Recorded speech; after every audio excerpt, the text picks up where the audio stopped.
tema que eu trago hoje para debater com os senhores e com as senhoras são os atestados de capacidade técnica e as exigências excessivas que, por muitas vezes, melhorou, né? Que, por muitas vezes, vêm para atrapalhar o procedimento licitatório, a licitação como um todo. O passador de slides está aqui. Vamos lá, para frente. O atestado de... Só para testar. O atestado de capacidade técnica, vamos começar conceituando e dizendo o que é. Acredito que 90% das pessoas aqui presentes já sabem o que é um atestado de capacidade técnica, mas não posso abster-me de conceituá-lo. O atestado de capacidade técnica nada mais é do que um documento que comprova que aquela empresa, que aquele licitante que está participando da licitação já realizou um objeto, já forneceu um bem, já executou um serviço, a depender do objeto daquela licitação que ele participou, ou ainda de um contrato privado que ele tenha vindo a participar, a firmar.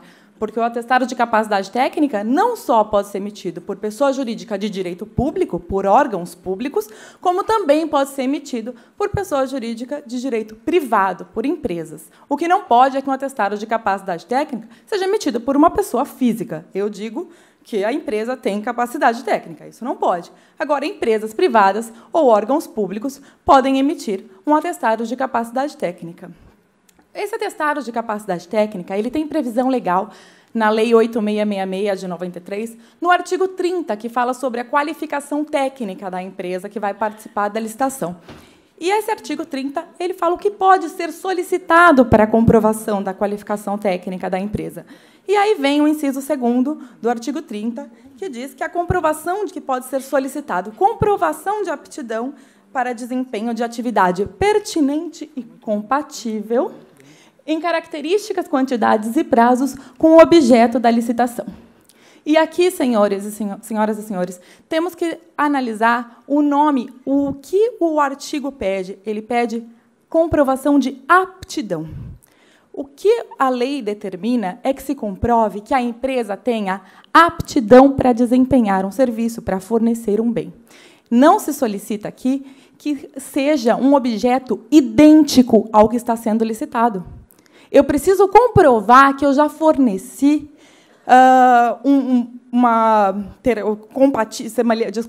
compatível e pertinente e compatível, mas, afinal de contas, o que é pertinente e compatível? Pertinente e compatível é um termo vago. Um termo vago. Eu não consigo saber o que exatamente é pertinente e compatível, não é? Então, isso não há problema na legislação. Afinal de contas, o legislador, quando cria a norma, ele trabalha em um plano abstrato. O legislador tem que criar a norma e não consegue, é impossível imaginar todas as milhões, todas as infinitas possibilidades de contratação que a administração pública vai vir a ter. Ele não consegue imaginar e criar uma norma específica para aquele caso. Deve ser genérica a lei, certo? Mas já o administrador público, ele sim trabalha num plano concreto. O administrador público, quando vai criar o edital, quando vai elaborar o edital, ele sabe exatamente o que ele vai comprar, qual serviço ele vai contratar. Então, sabendo o que ele vai fornecer, ele, sim, pode e deve especificar o que é uma atividade pertinente e compatível. E aqui, é exatamente aqui que a gente tem que ter o cuidado. Ao especificar o que é pertinente e compatível, eu preciso tomar o devido cuidado para não colocar exigências excessivas, exigências desnecessárias, que vão servir apenas para atrapalhar a licitação, para afastar participantes de uma licitação que poderiam estar trazendo um menor preço. E aí, quando o administrador público vai colocar as exigências, vai criar as exigências no edital, ele precisa tomar alguns cuidados e fazer algumas análises. A primeira que ele tem que fazer é: qual é o objetivo do atestado de capacidade técnica? Ora, o objetivo do atestado de capacidade técnica é que eu consiga ter uma maior garantia para a administração pública, que eu consiga, ao final do contrato administrativo, uma empresa que forneceu ou que prestou o serviço, que teve êxito e me atendeu plena e satisfatoriamente. Esse é o objetivo do atestado de capacidade técnica, trazer essa segurança de que, ao final, eu vou ter contratado com uma empresa séria, né? Se esse é o objetivo do atestado de capacidade técnica, então, O administrador público, ao elaborar o edital, ele tem que estudar o objeto. Ele precisa saber exatamente o que ele está comprando, para onde ele está comprando, quanto ele está comprando. E, ao saber exatamente o que ele vai querer adquirir, eu digo comprando, mas pode ser também contratando um serviço, eu digo comprando apenas para ficar um pouco mais claro, mas exatamente qual é o objeto que ele tá querendo contratar. E, ao saber isso, ele precisa pensar o que exatamente o meu fornecedor precisa ter para que ele consiga, ao final do contrato administrativo, ter cumprido pleno e satisfatoriamente aquele contrato. O que ele precisa ter de diferente das outras empresas para que ele consiga cumprir o contrato pleno e satisfatoriamente? E aí, senhores, eu vou exigir apenas o imprescindível. Apenas aquilo que eu realmente preciso ter comprovado. Não vou colocar detalhes, não vou colocar características desnecessárias. Não vou colocar isso. Eu tenho que ter, na visão do administrador público, precisa ter bom senso. Bom senso ao elaborar o edital e ao colocar ali quais seriam as exigências para a comprovação da qualificação técnica por meio do atestado de capacidade técnica. Porque essas exigências, quando são restritivas, quando são excessivas, trazem problemas para a administração pública. O primeiro problema que eu listo aqui é o problema de restringir o caráter competitivo. Ora, se eu solicito que um atestado de capacidade técnica seja para aquisição, vamos imaginar a aquisição de uma geladeira branca de 425 litros, e eu solicito um atestado de capacidade técnica de geladeira branca de 425 litros, eu estou excluindo da licitação todas aquelas empresas que conseguiriam fornecer geladeira branca de 425 litros, mas não vão participar. Sabe por quê? Porque ela não tem um atestado de que ela forneceu geladeira branca. Ela tem um atestado de que ela forneceu uma geladeira inox. Bem mais bonita, dicas de passagem. Mas ela não consegue atender porque ela não tem um atestado exatamente de geladeira branca. E pode ser essa empresa que vai me oferecer a menor proposta. Então, eu restringo o caráter competitivo, eu afasto da licitação empresas que poderiam atender plena e satisfatoriamente o meu contrato administrativo.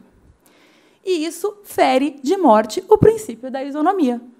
Ora, se eu tenho duas empresas, lembrem do inciso 2º do artigo 30, o que ele pede? Aptidão. Ele pede comprovação de aptidão. Se eu tenho duas empresas aptas a cumprir o contrato administrativo e eu permito que uma participe e a outra não participe, eu estou ferindo o princípio da isonomia. Certo? Estou afastando aquela empresa e ferindo claramente o princípio da isonomia. O próximo problema, e uma consequência do primeiro, é porque ele prejudica a busca da proposta efetivamente mais vantajosa. Uma consequência da primeira, eu diria, porque se eu estou ferindo o caráter competitivo, se eu estou afastando empresas de participar, empresas que conseguiriam participar da licitação, conseguiriam cumprir o contrato administrativo, eu estou afastando, diminuo as possibilidades de proposta, e diminuindo as possibilidades de proposta, obviamente, vai ser mais difícil encontrar aquela proposta mais vantajosa. E aí, como eu já disse, eu posso excluir aquela empresa que me ofereceria o preço mais baixo. E firo também o princípio da economicidade. Então, vejamos, senhores, que aqui temos diversos problemas. Listei 2 apenas aqui, mas poderia falar ainda de mais vários e vários problemas. Devido ao tempo, vamos ficar nesses. E, para finalizar, eu trouxe 3 exemplos para vocês. Não saiam, porque ainda falta bastante tempo. Meu, para finalizar, ainda tem os exemplos. Temos 3 exemplos aqui para vocês, para clarear e para dizer que eu não estou falando sem ter tido uma prova de que isso acontece. O primeiro exemplo que eu trouxe para vocês é sobre a omissão, um caso de omissão. Porque, quando eu falei lá no começo sobre o legislador trabalhar num plano abstrato e já o administrador público trabalhar num plano concreto, e é o dever do administrador público de especificar o que é atividade pertinente e compatível, aqui vocês vão entender melhor o que eu estou falando. É um edital da Unesp, Universidade Estadual de São Paulo, para aquisição de carnes. Ok? E aí ele pede que eu tenha um atestado de capacidade técnica pertinente e compatível com o objeto. Ora, e afinal de contas, que atestado eu apresento? Eu, licitante, apresento o quê? Atestado de carne? Eu apresento o quê? Apresento o atestado de alcatra. Não, alcatra. Então, eu vou apresentar a carne. Frango pode? Peixe?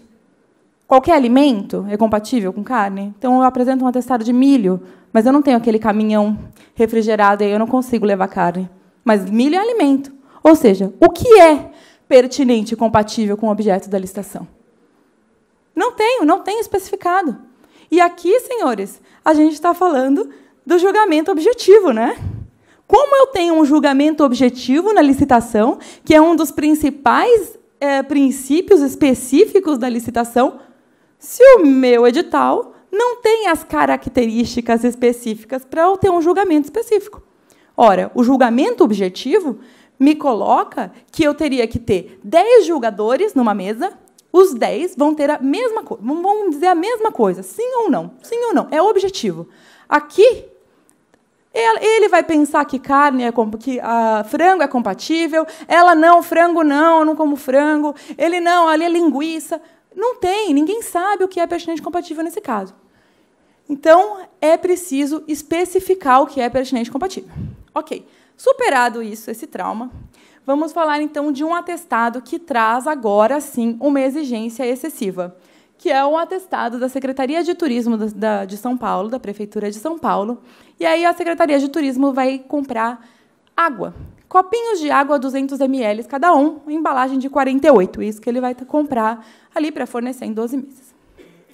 E aí, aqui, atento aos senhores, que no objeto ele especifica que tem que ter embalagens de 48 copos com 200 mililitros, e assim deve ser feito. Especificar no objeto exatamente o que eu quero comprar, o que eu quero adquirir. Especifico no objeto. O problema, senhores, vem quando, ao fazer a solicitação da comprovação no atestado de capacidade técnica, eu copio o meu objeto. Aqui ele não copiou, tá? Aqui ele deixou para 200 ou 300 ml. Ele pede que eu comprove que já forneci embalagem, água mineral, em copos de 200 ou 300 ml, e embalagem de 48, senhores. Apenas quem forneceu esse tipo de embalagem, nessa mililitragem, vai conseguir participar dessa licitação. Eu estou excluindo todas aquelas outras empresas que embalaram os seus copos em embalagem de 24, que já forneceram. Não que ela só consegue fornecer aquele, mas ela já forneceu de 24. Ela também consegue fornecer de 48, senhores. Também consegue fornecer. Para que colocar uma exigência dessa? Apenas para restringir, para afastar da licitação aqueles outros participantes que poderiam te trazer a melhor proposta.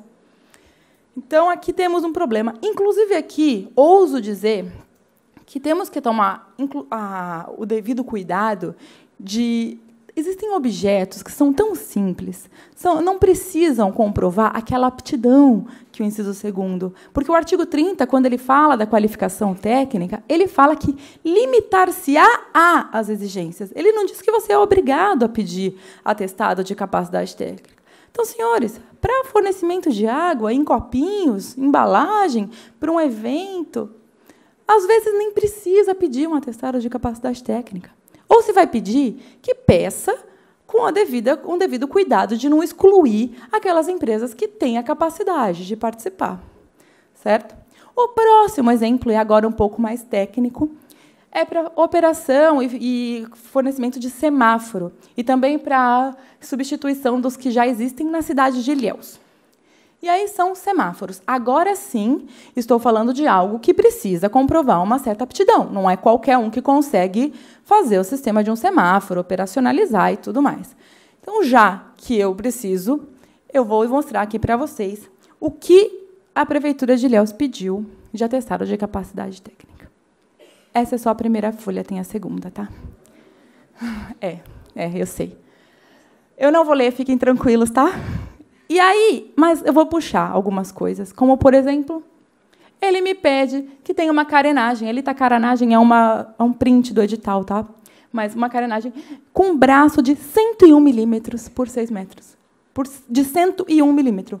Senhores, mais uma vez eu digo, o objeto precisa especificar. A Prefeitura de Ilhéus quer contratar uma carenagem de 101 milímetros de diâmetro por 6 metros.